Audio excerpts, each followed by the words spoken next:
Hey everyone, Harry here to talk about one of the craziest January 6th trials yet. Really, maybe top three. All right, so generally speaking, we've had these very routine, almost trespassing plus, people have gotten very little time, and these very complicated seditious conspiracy, oath keepers, and Proud Boys, etc. But we've got a bunch of crazies and the crazies, uber crazies, and uber crazies on steroids who attacked the Capitol on January 6th. And this week on Thursday, we got one of the uber crazies on steroids who is going on trial. His name is Alan Hostetter. He's described as a former police chief turned yoga instructor. And he wants to be his own lawyer, and his defense, the whole thing was a big plot cooked up by the federal authorities. So he is going to first he asked to call Nancy Pelosi and her daughter, a whole list of 30 people. You know, this is what happens when people insist on representing themselves. It's almost always a terrible idea, but they have certain rights, and judges have to be a little careful not to tamp them down, even if what they're doing is A, crazy, and B, almost destined to lose, because they don't want to have it reversed on appeal. So a little bit about Hostetter. So he's going to defend his case by saying that the 2020, the first point number one, he's got three fundamental pillars, he's told the court. First, the 2020 election was rigged. It was all, so the big lie, 100% embraced. And and then lie number two, this is almost a sort of syllogism of lies. I don't think he's thinking of it this way, is that the rioters, didn't come to disrupt any of the proceedings or January 6th. They were just gathering, out of curiosity, perhaps, although he was, from the time the election ended, he was totally a violent provocateur, calling on social media. I think we may need to have an execution or three, is how he cutely put it. And so three, ergo res ipsa loquitur, ergo sum, whatever Latin he'll say as his own lawyer. That must mean the federal government did it. And so he also wanted to call his the manager at the Kimpton Hotel where he stayed, because that person obviously will know that the FBI, camped out there in order to surveil him, etc.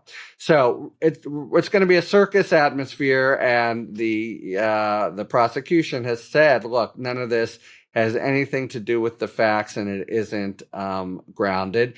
It puts me in mind of one of the risks that the United States has been running all along, including in the seditious conspiracy trials, which largely went off very well. But I've referred to the sort of checkered past of these proceedings, because they typically involve crazy people.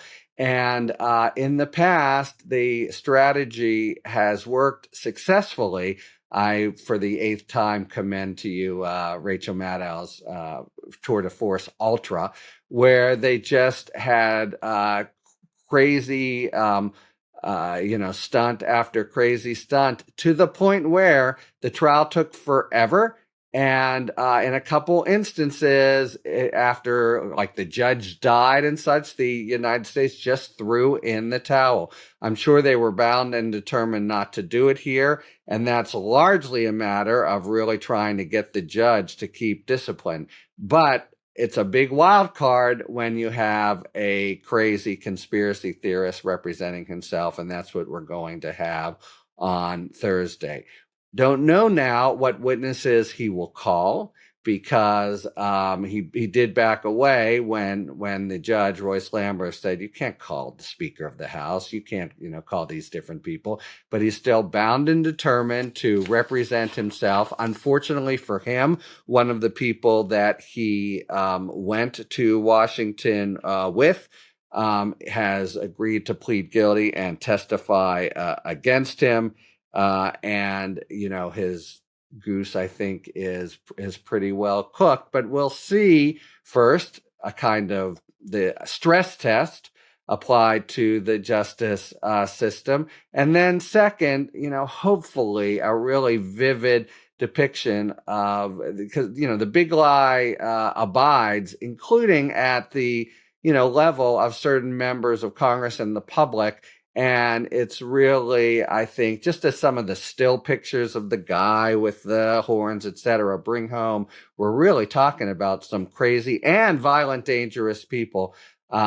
Perhaps this sort of circus proceedings that Hostetter is going to force the court and the trial to actually undergo will bring home what the U.S. has been dealing with the whole time, and why it was really serious. Even there are probably some reasonable people who have thought, yeah, they're just kind of extremists blowing off steam, but it was always sort of more than that. All right, you may be wondering, what about why can't he call Nancy Pelosi, or could he call Trump to the stand to testify that he called them out, etc.? And the basic rule, which when you represent yourself, judges will give a little bit of extra room on, is you have to have some evidentiary grounding. You have to have some real proof, not beyond a reasonable doubt, but you really got to say, this is what happened. It really mattered. You can't be doing it as a stunt, and you can't be doing it no matter what you think, however deluded you may be. A judge will say, no, look, you've got to have real grounding. If you have proof that Nancy Pelosi, called you personally the day before and said you're scum and don't come forward, Nancy Pelosi will wind up taking the stand. But if it's just you, as it almost always is, crazily saying, I heard these vibrations from the leader of the free world to come out, etc., or the manager of the Kimpton Hotel must have some knowledge that the FBI was surveilling me, the judge will say you can't do that, and the judge will be affirmed on appeal. The Court of Appeals knows these are pains in the butt, these cases. Certainly don't want to reverse it and kind of pull the rug out from under the district court judges. But we're talking about liberty and criminal charges, and someone who wants to represent himself or herself, they get special leeway. And we'll see, I think, this week that leeway will be used here to air completely fabricated and maybe even psychotic type charges that will go exactly nowhere with the jury. Talk to you later.